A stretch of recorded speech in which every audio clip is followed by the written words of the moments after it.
Hey, today we're going to share 7 technique traps for bass guitar. Get these right and you'll become a dramatically better and faster bass player. We'll see you inside the video.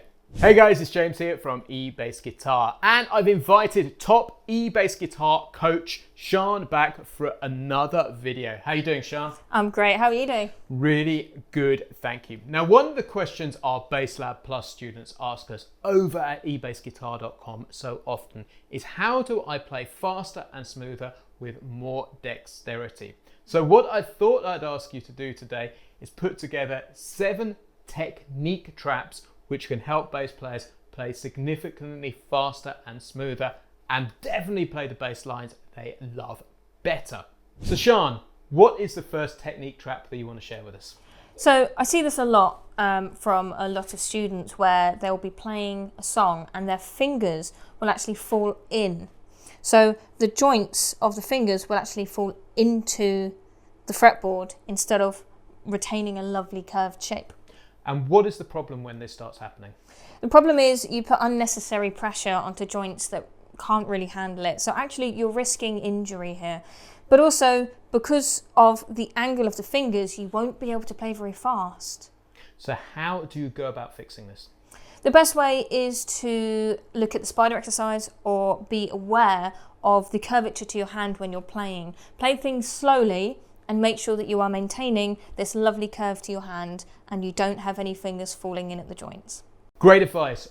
What is technique trap number 2? Number 2, I see a lot from guitarists who move over to play bass.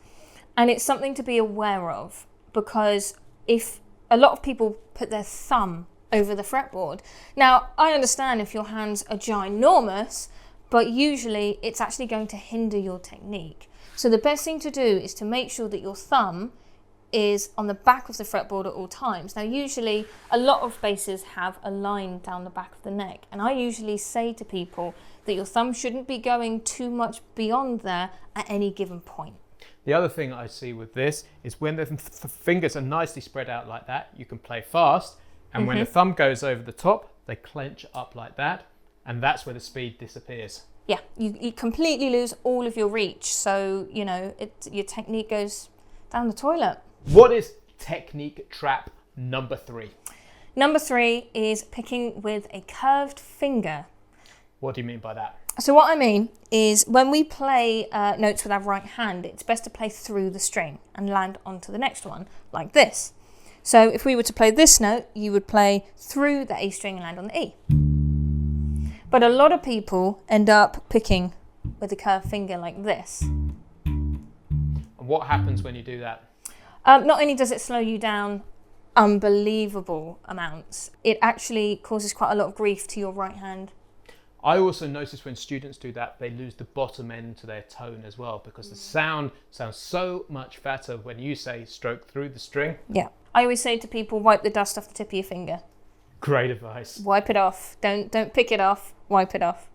What is technique trap number 4? So number 4 is the diagonal headstock hand. What is this? Do share. So what happens is the further down the bass you go, obviously you will have a slight angle to your hand and wrist. But a lot of people end up coming in from the headstock end like this. And it's really, really bad, not only for your reach, for your technique. You can't have any curvature to your hand and your fingers, and your thumb will tend to creep up as well. And what I notice with that is there's no way that you can spread your fingers out either. No, there's not. So it's going to kill all speed to begin with. Yeah, and you know, unless you're playing everything open string, you're not really going to be able to play anything properly. Now, technique trap number 5, what have you got for us? So number 5, actually, is quite a good one. Number 5 is where people throw their fingers away. What I mean by this is people will play a note, or they'll play a line, and what they'll do is after they've played the note, they'll actually throw their hand away from the fretboard. Can you demonstrate? So, if I played these 2 notes, I play the first note with my finger here, and then I put all of my fingers down for the next one. To throw the fingers away, a lot of people would play the note, and then actually throw the finger away after they've played. So they don't benefit from the added strength of having multiple fingers down on the fretboard. Exactly that. And actually, you'll lose an awful lot of speed if your fingers aren't in the same postcode as the fretboard. Fantastic. Technique trap number 6, Sian. What have you got for us? So this one leads on really nicely from trap number 5, because this is about finger crushing and isolation. Now, finger crushing is where people go to play a note, and instead of having that lovely curvature that we've spoken about, they squish their fingers all together and put all of that pressure through one finger. And what's the problem with that? The problem with that is you lose that lovely reach, you won't be able to play fast, and it's just not good for your joint to take that much pressure. It will also teach you really, really bad habits in the future. It also means you might end up isolating fingers as well, so you'll end up playing notes just with one finger without the added support of the other fingers, as we spoke about in trap number 5. And last of all, technique trap number 7. What have you got for us, Sian? So this one is the rooted right thumb. What is the rooted right thumb? So the rooted right thumb is where people don't necessarily give enough of their right arm to the bass. Now, I've seen this often when people sit in chairs that have got arms on them. They get very comfortable and don't show enough of their hand or wrist and root their thumb to the pickup without any kind of motion, which means when you try and play anything on the D or the G string, actually it becomes really quite difficult.